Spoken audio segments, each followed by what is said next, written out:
નમસ્કાર, હું પ્રકૃતિ પટેલ. શબ્દાંકન ચેનલમાં આપનું સ્વાગત છે. વડોદરા કોર્પોરેશન સ્મશાન ગૃહમાં લાકડા પૂરા પાડે છે. શીતલ મિસ્ત્રી.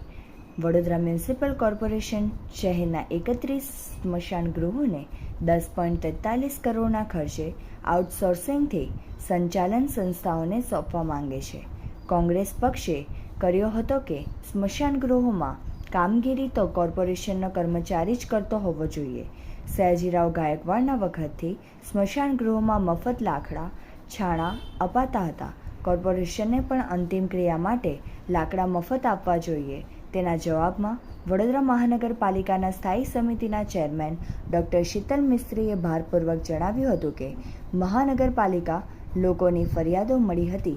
તેમાં જણાવાયું હતું કે NGO દ્વારા છાણા કે લાકડાના બદલામાં રૂપિયા લેવાય છે. જો કે લાકડા કોર્પોરેશનના બાગ બગીચા વિભાગ દ્વારા પૂરા પાડવામાં આવે છે. તેથી ફરી સ્પષ્ટતા કરી હતી કે મૃતદેહના અગ્નિ સંસ્કાર માટે નાગરિકોએ છાણા લાકડા માટે ખર્ચ કરવાનો રહેતો નથી. મનીષ જોશી, મૌનનો અહેવાલ.